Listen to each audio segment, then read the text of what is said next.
Hey guys, I just want to encourage you to keep working hard, to be consistent, and to most importantly, to invest in yourself because you'll never regret doing so.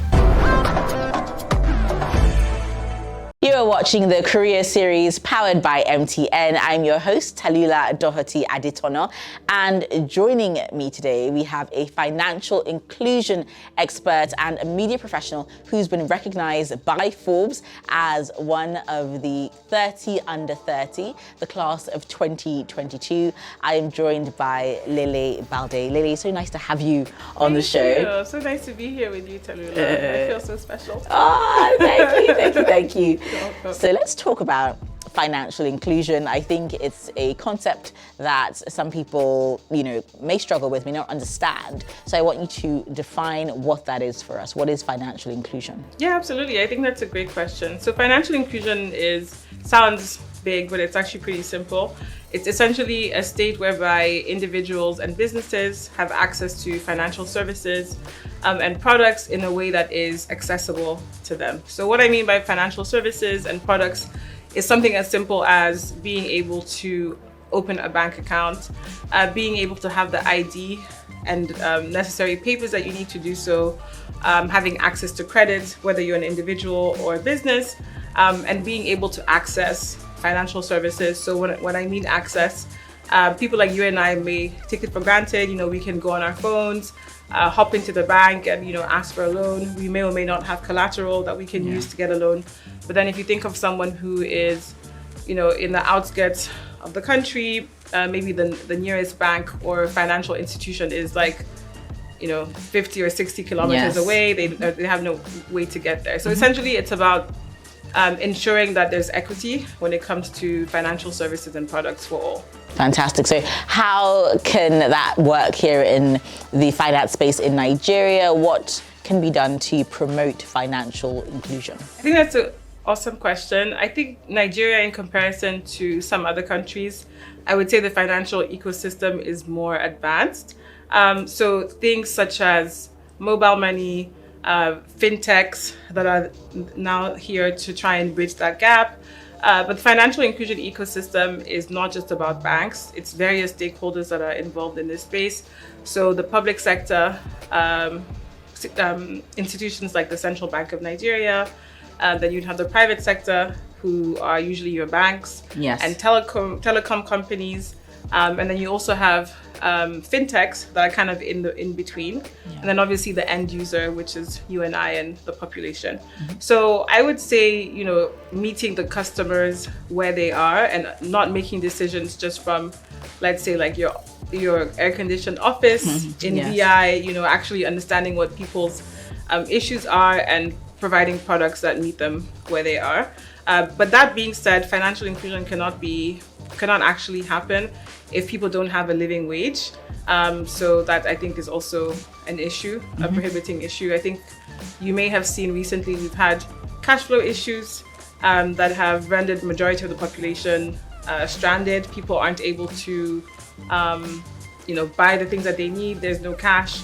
So it shows you that we're not really ready for a mobile-only financial system because so many, approximately 60% of Nigerians don't even have access to inclusion, which includes mobile services. So in a nutshell, that's what it is. And I consider myself to be a financial inclusion advocate because I am also a media professional. So I use those platforms to advocate for inclusion. Fantastic. Yeah. Thank you for all that you do. Oh, thanks. You're welcome. Lehle, so last year, 2022, you were recognized by Forbes as one of the 30 under 30, which is a very sort of coveted award. So congratulations, first of all, on that. Thank You're you very welcome. And I want to talk about your own sort of personal development and the sort of work that you've put in and that you feel one should put in terms of positioning oneself for success and to attract great opportunities. That's a really great question. I think firstly, when I got the information that I was going to be on the list, I was surprised. And I think I actually cried on the call, on the Zoom call with the Forbes team because I was, like I said, I was surprised. So what goes into career development? I would actually just say, like, being consistent. When I started out in my media journey, there was definitely times where I wanted to give up, maybe find a different career, wanting to earn more money. But I had to remember, like, why it is that I started in the first place. So, like, I would say not giving up when you feel like it, even if you feel like it, because you have to, like, stay on course. I would also say you have to be hungry for knowledge. So I would say I fell into media and I kind of fell into it, media and journalism. It wasn't something that I necessarily planned to do or studied. But I really wanted to tell stories of African millennials and just people like you and I that really were inspiring to me. When I first came to Nigeria, that was the first thing that struck me, was how inspiring young people were. I kept meeting people that were like captains of industry, that were like creating their own businesses, that was just so entrepreneurial. And being from Senegal and Francophone Africa, I would say that Nigeria is slightly ahead of us in that regard. So I would say being hungry for information. I started out, as a digital associate at Business Day, earning close to nothing really, I would say. And it was, at least I realized that wasn't going to be my motivating factor. And I think also trying to, understanding your why, I think will help a lot when you have, difficult times, because people will often look at people in media, and I'm sure you probably can relate, and think that maybe we like attention or like we just want to be in the public eye. But truly and honestly, I think for me, my focus has always been on the UN Sustainable Development Goals. I've always been clear about what it is that I'm advocating for, what it is that my passions are. And I also think just being authentic, I think that has also helped me. Like, I try my best to be myself at all times. I would say that, and also just like being hardworking. I know that it sounds like a little like maybe cliche, but just like working hard and ensuring that whatever you put out that you're proud of. I remember my colleague always used to joke that when I moderate or host events, she feels like I'm preparing for like the UN General Assembly. And I would laugh at that, but that's how much preparation goes into everything that I do. It's just, I think about my audience and who's gonna read it. And I know that it's important for me to give my best work.